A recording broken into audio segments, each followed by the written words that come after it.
can't imagine it's fair to say that everybody will at some point in their lives be a bully, but I do think that no one's immune to wanting to find their place in the hierarchy. And I think it's a very human thing to do. And so in a way, like bullying is a very human thing to do. And obviously you have characters like Regina who take it to the extreme. How do we age out of bullying? When does bullying behavior end? When we get that security, and how do we do that? Yeah, great question. The other thing I think inherent in your question there, Jeff, is that why is bullying easier than the alternatives?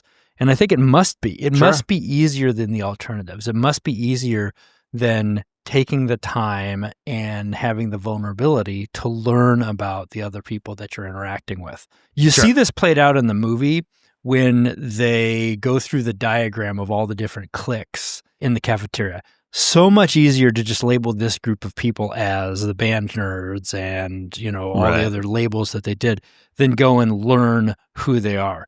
Part of this is a survival mechanism that we have to try to make sense of more data in our world than we've ever been able to really think about. Right. And so much more now than it's ever been before. The silver bullet here is and will always be the one moment that you need to take to choose empathy instead of reaction. Yeah. And when people bully, it tends to be reactionary to an immediate emotion. And it's a negative emotion that you act on. I doubt that empathy is triggered naturally in someone from a negative impulse. You might walk down the street and see someone suffering and have empathy for them. But it's hard to have empathy when you feel attacked by somebody. And if you take that one extra step and have empathy and be like, I wonder why that's happening. Like that to me just really does seem like the silver bullet. It can solve a lot of problems because bullying is on the rise. Like you cannot get on social media now without feeling the effects of somebody bullying somebody. Like my social media feed just blows up with people who are just crapping on other people. And it is bullying. No matter how you want to slice it.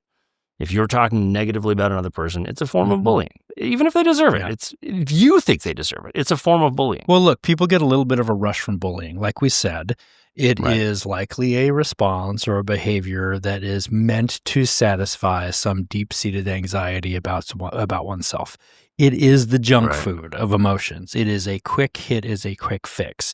It's easier to do than some of the other responses. Let me give you a very quick example of the opposite of, like you said, making the conscious choice to have empathy. Yesterday, I was having a pretty tough day. There were some things going on with my kids that we're working through, and they're fine. Don't anybody worry about that. But we're just having a rough day.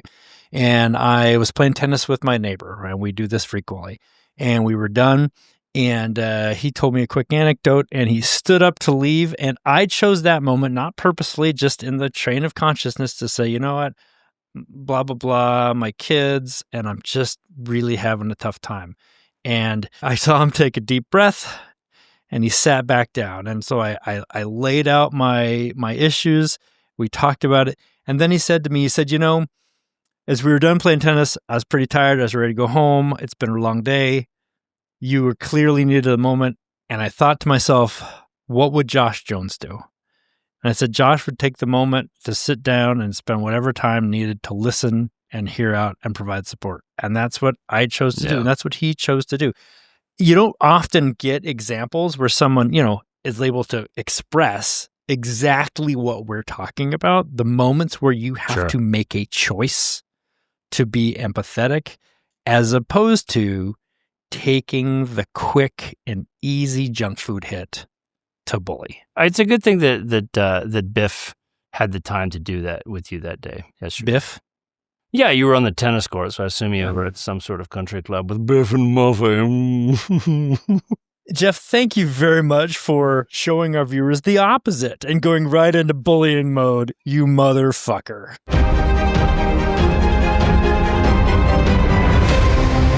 I want you to hit me as hard as you can.